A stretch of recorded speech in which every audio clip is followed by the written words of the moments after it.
Irmãos e irmãs, é com muita alegria que iniciando esse mês de junho, hoje, dia 1º, a gente aqui se encontra para ouvir a palavra de Deus, partilhá-la um pouquinho para essa nossa reflexão, para que ela possa ser luz para os nossos passos e alimento para a nossa vida.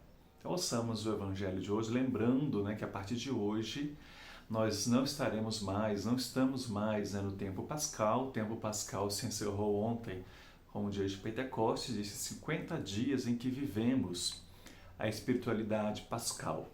Portanto, na certeza de quem é Jesus para nós, vivo e ressuscitado, na certeza da vitória, é que a gente agora retoma a nossa caminhada de discípulos e discípulas, para que no tempo comum a gente possa continuar aprendendo os ensinamentos de Jesus para colocá-los em prática. Então, ouçamos o Evangelho de hoje, Evangelho de São Marcos, capítulo 12, versículos de 1 a 12. O Senhor esteja convosco, Ele está no meio de nós. Proclamação do Evangelho de Jesus Cristo segundo Marcos.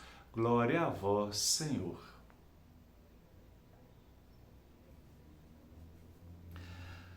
Jesus começou a falar-lhes em parábolas.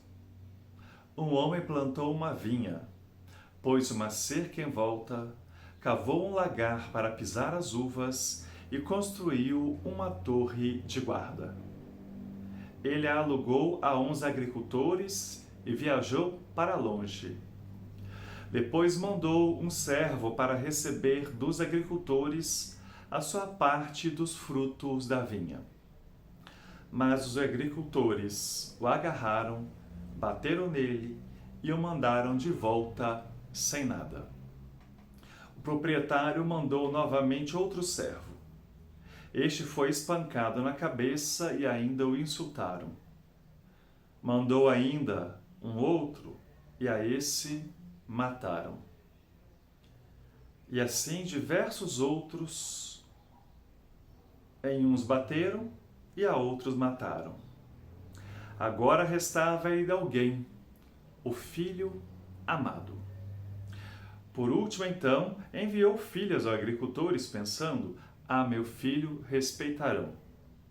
Mas aqueles agricultores disseram uns aos outros: este é o herdeiro, vamos matá-lo e a herança será nossa. Agarraram o filho, mataram e o lançaram fora da vinha. O que fará o dono da vinha? Ele virá e fará perecer os agricultores e entregará a vinha a outros. Acaso não lestes na Escritura: a pedra que os construtores rejeitaram, esta é que se tornou a pedra angular? Isso foi feito pelo Senhor e é admirável aos nossos olhos? Eles procuravam prender Jesus, pois entenderam que tinha contado a parábola com referência a eles. Mas ficaram com medo da multidão, por isso deixaram Jesus e foram embora. Palavra da salvação, glória a vós, Senhor. Irmãos e irmãs, Jesus conta essa parábola para responder a uma questão que corresponde exatamente aos versículos anteriores do Evangelho de hoje, do mesmo capítulo 12, do versículo 27, capítulo 11, versículo 27 ao versículo 33. Ali, os sacerdotes, os escribas, os doutores da lei, questionaram Jesus em Jerusalém, onde eles se encontravam: com que autoridade você faz todas estas coisas?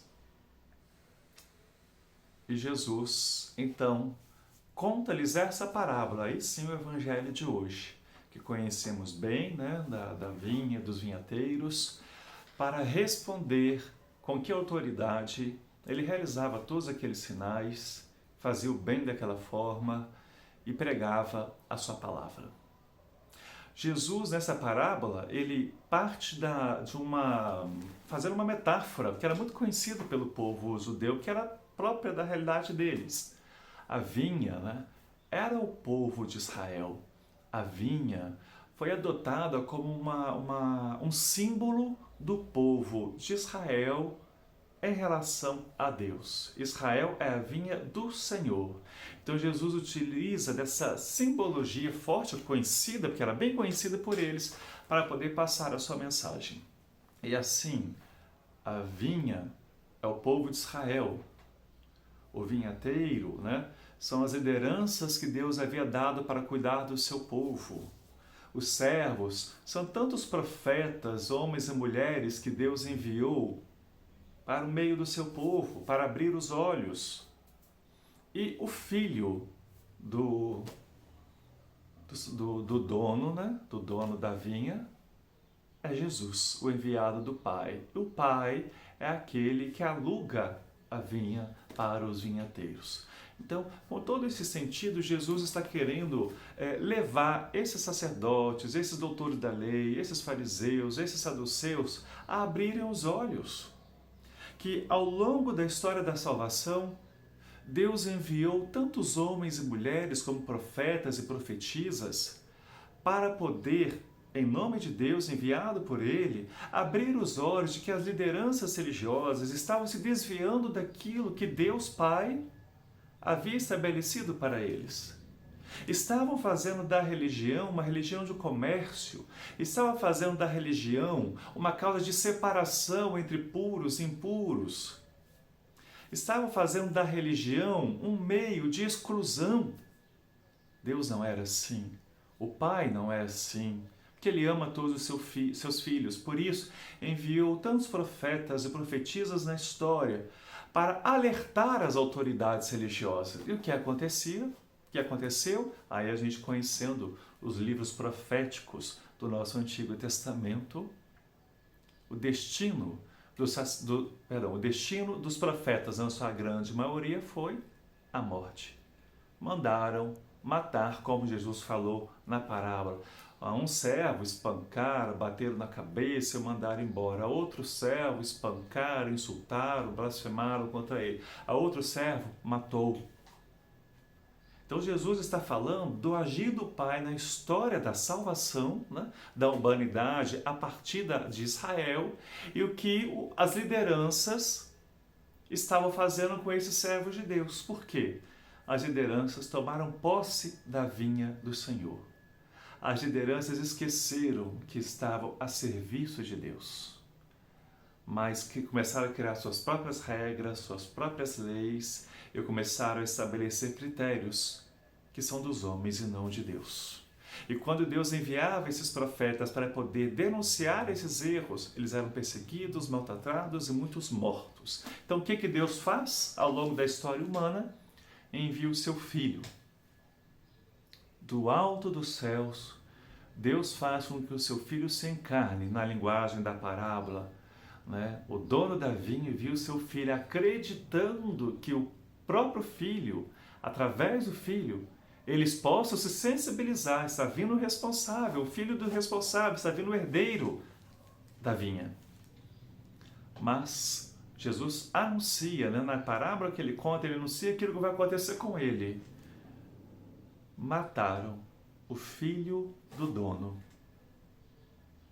na ilusão de querer o quê? Eliminando o herdeiro, eles ficassem com a obra. E Jesus aqui já anuncia aquilo que ele já pressentia que iria acontecer com ele.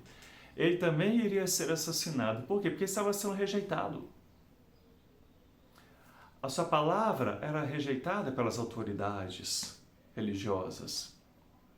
Ele já estava sendo perseguido, Jesus já estava sendo perseguido. Muitos estavam já tramando a sua morte, como vimos no final da leitura de hoje. Então, Jesus está mostrando nessa parábola, irmãos e irmãs, o agir de Deus na história humana, querendo corrigir essa religião, corrigir o seu povo, principalmente as autoridades religiosas, daquilo que se deturpou, daquilo que se desviou de Deus. Na esperança de que ao enviar o seu Filho, as pessoas pudessem se sensibilizar, acolher os seus ensinamentos, avaliar a sua vida, perceber o que precisa melhorar, corrigir, para estar em comunhão com o Pai. Mas sabemos o fim que Jesus teve. Foi assassinado. E assim a gente vê, irmãos e irmãs, essa tendência humana de querer tomar posse daquilo que não é nosso. Se a gente quiser olhar para a nossa vida, né? A nossa vida é dom de Deus. Então a gente deve vivê-la com gratidão. A nossa fé é fruto da revelação de Deus em Jesus. Devemos vivê-la com seriedade, com compromisso, mas também com alegria. E o Papa Francisco tanto tem nos falado isto. Devemos acolher Jesus como esse enviado do Pai para o nosso bem, para a nossa salvação.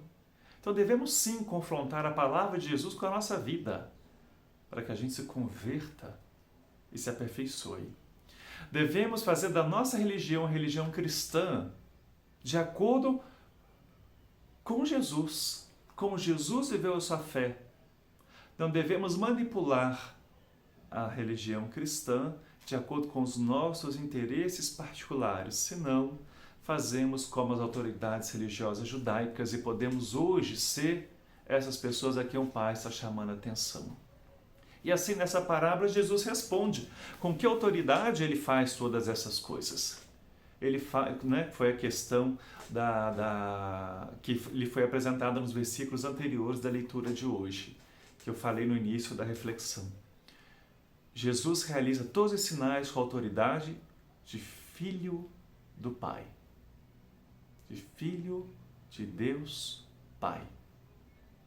Que possamos olhar com muito carinho, então, irmãos e irmãs, a pessoa de Jesus, nosso Senhor e nosso Salvador, e fazer com que a nossa vida seja cada vez mais de acordo com Ele, fazer com que as nossas comunidades sejam cada vez mais fiéis à missão que Ele confiou a nós. Em tempos de pandemia, sejamos sinais visíveis do reino de Deus neste mundo. Que assim seja. Amém. Rezemos a oração do Pai Nosso, iniciando esse mês de junho também, né? Nos propondo a caminhar nesse mês tão querido, com tantos santos padroeiros que temos, que a gente possa verdadeiramente viver bem a nossa fé neste mês. Pai nosso que estais nos céus, santificado seja o vosso nome. Venha a nós o vosso reino. Seja feita a vossa vontade, assim na terra como no céu. O pão nosso de cada dia nos dai hoje. Perdoai-nos as nossas ofensas, assim como nós perdoamos a quem nos tem ofendido. E não nos deixeis cair em tentação, mas livrai-nos do mal. Amém. O Senhor esteja convosco, Ele está no meio de nós. Que desça a bênção de Deus Todo-Poderoso, Pai, Filho e Espírito Santo. Amém. Um abraço fraterno e uma boa semana para todos.